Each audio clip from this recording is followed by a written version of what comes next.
Bonjour tout le monde, je vous retrouve ici avec une nouvelle vidéo et je vous fais d'abord un petit disclaimer puisque cette vidéo était censée être la dernière vidéo de l'année 2023 et en fait j'ai pas du tout eu le temps de faire le montage et de la poster à temps, donc il se trouve que ce sera finalement la première vidéo de 2024. Donc déjà je vous souhaite une très bonne année à tous et simplement je vous laisse avec cette vidéo en prenant conscience que pour moi elle était censée être postée avant la fin de l'année, donc c'est pour ça que je vais parler de réveillon, de fin d'année, etc. Mais du coup je vous préviens ici dans cette petite intro que bien finalement ce sera la première vidéo de l'année 2024. Je vous laisse avec la vidéo, bon visionnage. Bonjour tout le monde, bienvenue sur cette nouvelle vidéo qui sera donc la dernière vidéo de l'année 2023. J'avais prévu de faire un petit vlog un petit peu à la manière des vlogmas que j'ai fait jusqu'ici, qui ont d'ailleurs reçu un très bon accueil de votre part, je vous en remercie. Apparemment ça vous a plu, donc je suis vraiment contente. J'ai beaucoup aimé pour ma part vlogger sur des moments courts comme ça sur une semaine.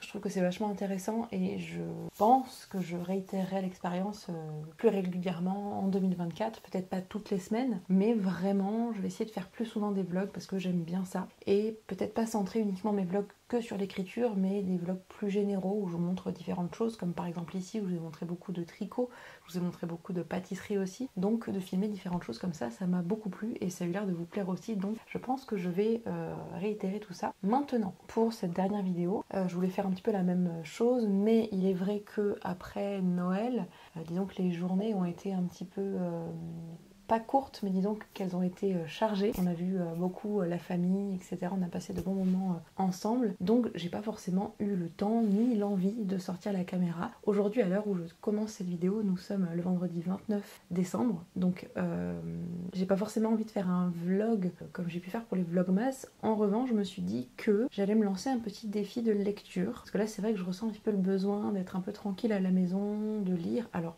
je dois sortir faire 2-3 courses, etc. au cours de ces prochains jours, mais j'ai quand même envie de rester un petit peu cocooning à la maison et je me suis dit que c'était peut-être l'occasion de faire un marathon de lecture. Et donc j'ai envie de me lancer dans un readathon de 48 heures, c'est-à-dire que aujourd'hui nous sommes le vendredi 29 décembre, il est 14h, on va dire 14h30, il est 14h37 exactement, 14h30, donc ça nous amène jusque dimanche 31 décembre, 14h30 également, dans le sens où je suis censée vous poster la vidéo le 31, ça va être un petit peu short pour moi au niveau du montage, mais bon, j'ai quand même envie de le tenter.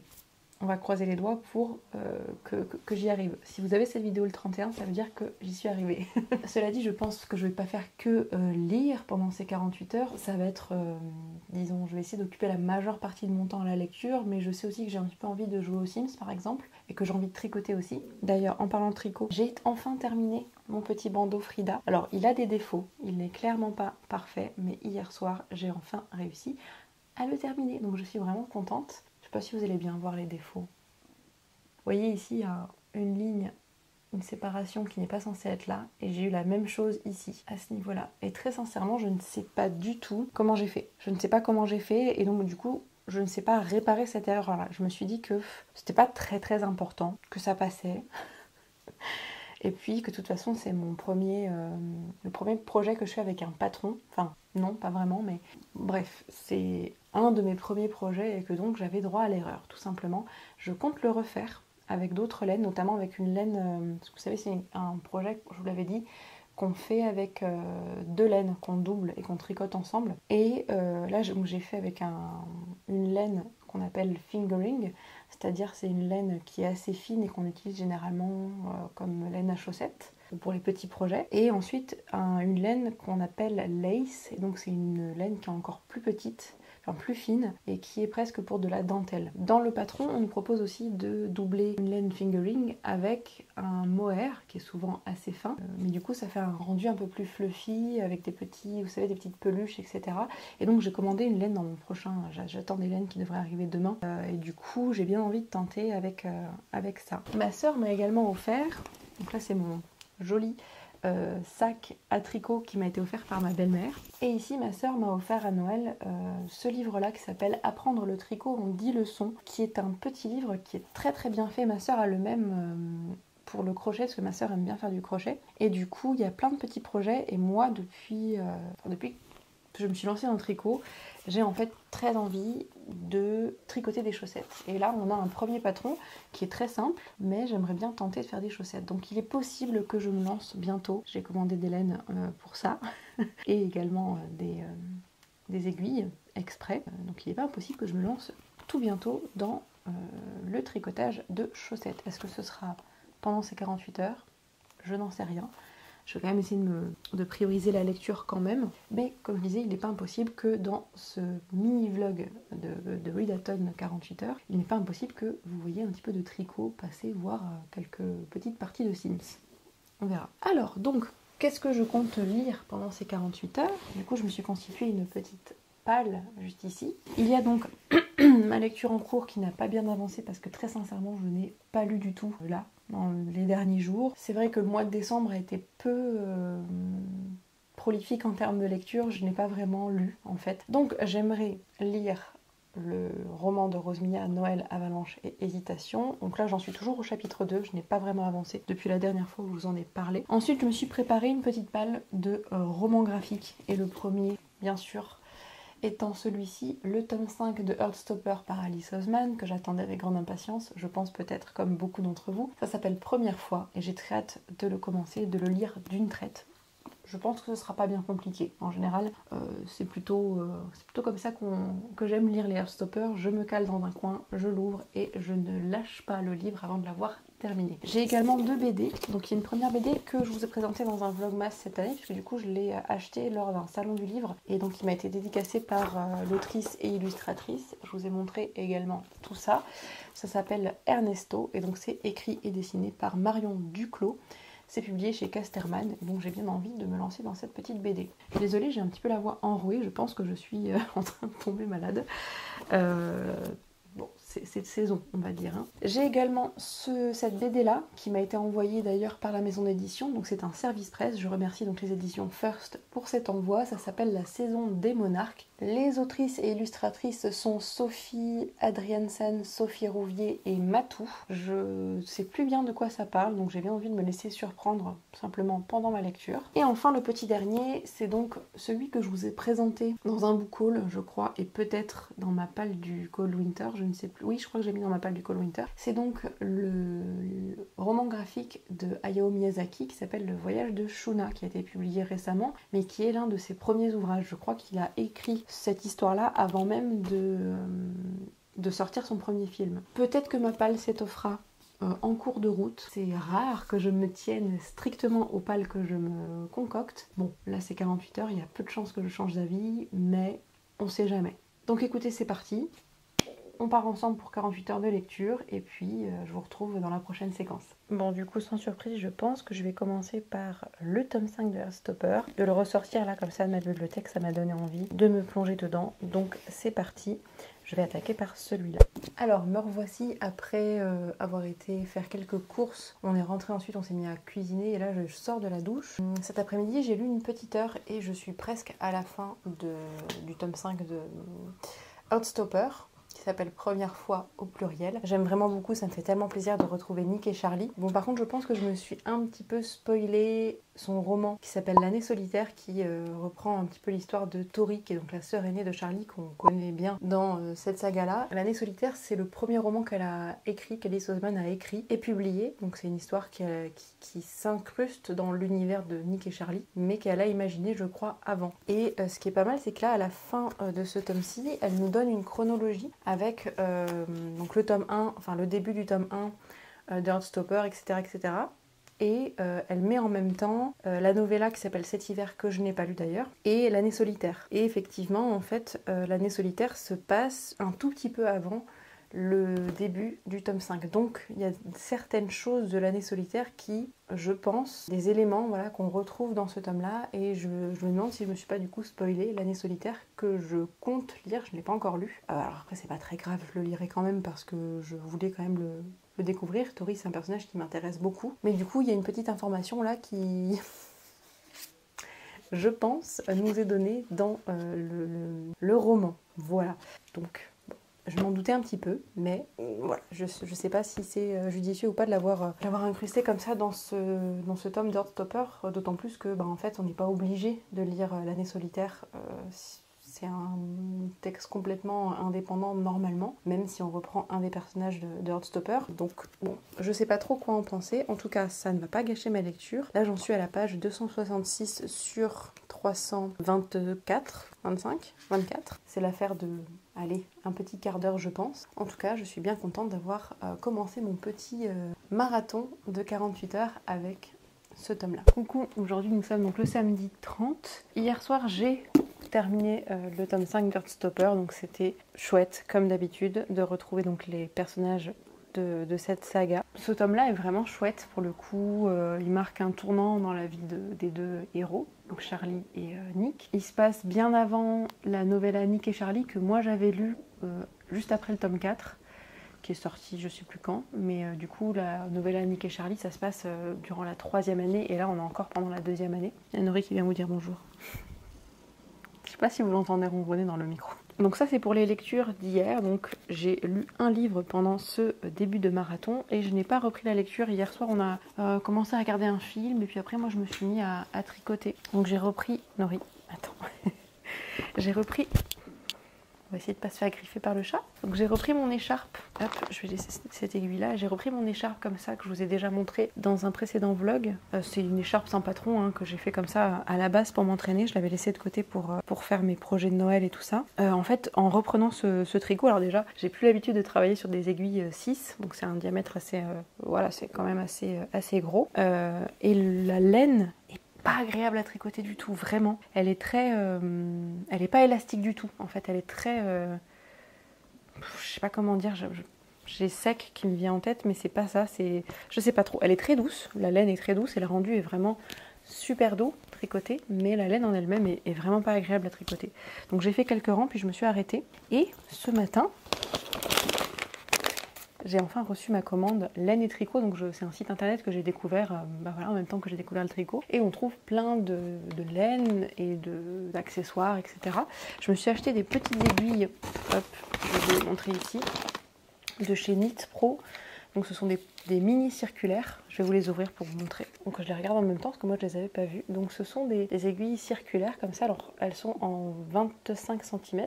Et donc vous avez des petites aiguilles en taille de 25. Voilà, donc c'est très petit.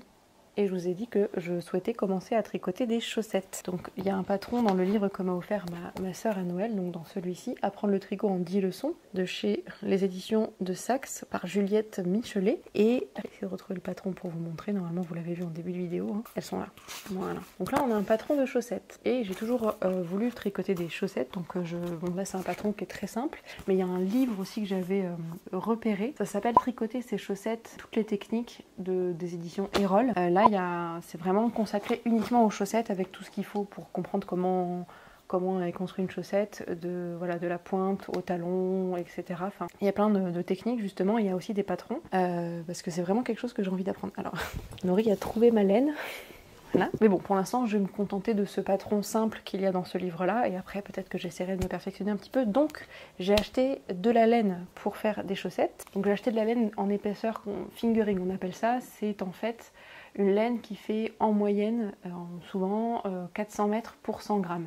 Donc, j'ai pris plusieurs coloris. Donc, j'ai pris ce joli rose-violet, donc de chez Signature 4Ply. Alors, c'est déjà une laine que je connais parce que c'est la même marque et la même qualité de laine que ce vert que j'ai utilisé pour mon bandeau. Et d'ailleurs, il m'en reste suffisamment, je pense, pour faire une paire de chaussettes aussi dans ce coloris-là. Donc là, j'ai un coloris qui s'appelle Cardamome et là, celui-là, c'est le Penny Royal. Donc voilà, ce seraient des coloris principaux. Donc peut-être que je pourrais faire 2 paires de chaussettes. Et ensuite j'ai pris des coloris pour faire ce qu'ils appellent un contrastant. Donc c'est-à-dire, donc le contrastant c'est ce qu'on met, vous voyez ici en haut sur le talon et parfois sur la pointe. Et donc là j'ai pris, vu qu'il en faut peu, j'ai pris donc cette petite quantité là en 25 grammes. C'est toujours de la fingering. Donc là j'ai pris chez Edelweiss Alpaca. Alors il y a 65% de laine vierge, 25% de polyamide et 10% d'alpaca. Donc voilà les 3 coloris que j'ai pris. Ici nous avons un violet gris, un rose pâle et plus un magenta rose foncé. Donc je sais pas encore avec quelle laine je vais associer quel contrastant. J'aime bien ce combo là. J'aime bien aussi ce combo là. Après, ces deux-là vont aussi bien ensemble. Ça, c'est assez léger comme contrastant, mais ça passe aussi. En vrai, je sais pas, tout va bien ensemble, donc il faudrait que je fasse un choix et on verra ce que ça donne. J'ai aussi pris de chez Knitting for Olives, donc c'est une marque qui a l'air plutôt de bonne qualité. Les polons sont assez chers. Là, c'est un mélange de mohair et de soie. C'est très très très doux. J'ai pris ce coloris-là, qui est le coloris lin, linen, pour en fait aller avec cette laine-là. Et en fait, j'aimerais retenter de faire un bandeau, comme j'ai fait, donc le bandeau Frida, en couplant donc cette laine-là, qui est une laine fingering classique, avec un mohair, pour faire quelque chose d'un petit peu plus fluffy et tout ça. Voilà donc mes prochains projets. Est-ce que je vais en commencer un pendant ces 48 heures de vlog? Peut-être. Mais en tout cas, là, j'ai envie d'attaquer un petit peu de lecture. Alors, je pense que je vais me remettre à Noël, Avalanche et Hésitation. J'ai envie de le continuer, voilà, je suis un peu dans ce mood-là. Ça, ou bien peut-être que j'attaquerai la BD La Saison des Monarques. On va voir. Je viens ici clôturer ce vlog de Ridaton, 48 heures de lecture. J'ai plutôt bien lu pendant ces 48 heures. J'ai lu 5 livres en tout. Bien sûr, je n'ai pas respecté ma palle. Est-ce que c'est une surprise? Je ne pense pas. Donc je vous ai un petit peu montré des petites séquences, même si je pense ne pas avoir trop filmé pendant ces 48 heures. J'ai surtout lu en fait, particulièrement ce matin, jusque donc 14h30, puisque c'était l'horaire indiqué pour que je clôture ce Ridaton. Donc j'ai commencé à lire avant-hier, du coup le 29, vendredi, j'ai commencé par la lecture du tome 5 de Heartstopper. Alors je vais pas vous détailler mes avis dans ce vlog, je pense que c'est pas trop le but parce que sinon ça va prendre 3 plombes et c'est pas ce que j'ai envie de faire dans ce vlog là. Je vais vous dire 2-3 petites choses bien sûr, mais je vais pas vous faire un avis détaillé, je garde ça pour les points lecture à venir. Bon, sans grande surprise, j'ai beaucoup aimé. Je vous en ai déjà parlé dans les séquences précédentes. Ensuite, je me suis remise à ce qui était ma lecture en cours avant ça, avant le début des 48 heures de lecture, donc à Noël, Avalanche et Hésitation de Rose Mia, publié chez Hugo Poche. J'avais lu très peu. J'étais même pas à la page 30. Je viens de regarder, là j'étais au milieu du 2e chapitre, donc j'avais même pas lu 30 pages de ce roman et en fait je l'ai dégommé hier soir. Ce matin il me restait une 50aine de pages, un petit peu moins de 50 pages à lire et ça a été très très rapide. Enfin, je dis ce matin mais je me suis levée très tard, donc c'était pas vraiment le matin. J'ai adoré. J'ai trouvé ça drôle, frais, j'ai beaucoup aimé les personnages et leur développement, même si c'est un roman qui est assez court et qui se lit vite. Je me suis attachée aux 2 personnages, j'ai trouvé qu'ils avaient vraiment de la profondeur. Simplement, j'ai bien aimé. J'ai pas d'autre chose à dire. Vraiment un super petit roman de Noël. Et en plus de ça, ça faisait très longtemps que je n'avais pas lu un livre aussi vite, genre en une journée, voilà. Et encore, je me suis mise à lire dans l'après-midi, donc en fait, ouais, il m'a tenu l'après-midi et la soirée, ça s'est vraiment, j'ai enchaîné les pages assez rapidement. Et ce matin, j'ai lu 3 ouvrages graphiques, pas du tout dans ceux que je vous ai présentés au début de cette vidéo. J'ai d'abord été inspirée par ce livre-là que j'avais mis dans ma palle du Cold Winter Challenge. Ça s'appelle Le Roi ensommeillé, c'est écrit par Myriam Daman et dessiné par Clément Lefebvre. J'ai beaucoup aimé l'ambiance graphique de cette histoire, de cette BD. En revanche, j'ai été un petit peu moins embarquée dans l'histoire justement. J'ai trouvé que ça allait très vite et j'ai eu du mal en fait à m'ancrer dedans. Je suis pas sûre en fait que le format BD soit le plus judicieux pour cette histoire. J'aurais aimé peut-être un conte en fait. J'ai bien aimé vraiment, il y a des choses intéressantes, mais j'ai un goût de trop peu en fait et je trouve que les événements s'enchaînent trop vite et j'ai pas eu le temps en fait de m'impliquer dans cette histoire tout simplement. Mais ça reste une très belle BD, vraiment graphiquement c'est magnifique. Je vais essayer de vous montrer une planche. Vous voyez un petit peu l'ambiance graphique de la BD. Je vais vous montrer une autre page complètement au pif. Voilà. Très jolie. Ensuite j'ai lu Gromislav, le géant qui couvait la terre de Carole Trébor et Tristan Gion, je pense, publié chez Aleph Éditions, qui est un petit conte, un album jeunesse. Je l'ai dans ma pile à lire depuis plusieurs années et je comprends pas pourquoi je l'ai pas lu en fait, parce que ça s'est lu très très vite. C'est un conte un petit peu à l'ambiance nordique. On a ici, au départ l'histoire commence avec cet arbre monde qui fait bien sûr penser à Yggdrasil, je crois qu'il s'appelle, l'arbre monde dans la civilisation, enfin dans la mythologie nordique. Je vais vous montrer une de mes... Ouais, j'aime beaucoup cette illustration là. Et c'est vraiment un très bel album sur... bon, c'est un peu une aventure avec les géants, les dieux, etc.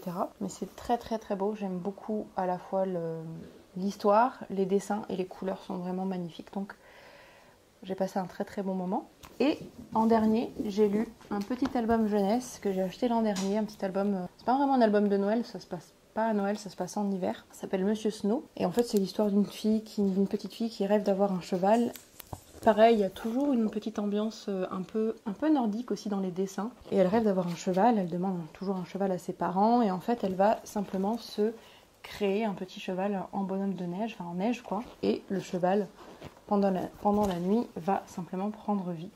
Donc on suit cette petite aventure, c'est vraiment, j'ai vraiment beaucoup aimé cette petite histoire très mignonne. Et puis à nouveau, les dessins et les couleurs m'ont vraiment beaucoup plu. Voilà pour les 5 lectures que j'ai pu effectuer pendant ce marathon de lecture. Je suis assez contente de moi, ça m'a permis de un petit peu, pas vider ma palle, on n'en est pas à ce point-là, mais d'avancer dans mon Cold Winter Challenge déjà, et également dans mon challenge annuel, même si j'ai pas vraiment de challenge annuel par rapport à mes lectures, mais bon, j'ai quand même mon petit carnet de lecture dans lequel j'inscris toutes mes lectures. Du coup, c'est toujours plaisant de pouvoir ajouter comme ça des titres. Voilà pour cette dernière vidéo de l'année, j'espère que ça vous a plu de passer ces petits moments avec moi. Je suis contente d'avoir réussi à tenir le cap pendant le mois de décembre. Je m'étais lancé le défi de faire 2 vidéos par semaine et j'ai réussi à les faire. Donc vous avez eu pas mal de petites choses à voir sur ma chaîne ce mois de décembre. Je vais sans doute continuer, peut-être pas au même rythme, mais je vais essayer de faire plus de vidéos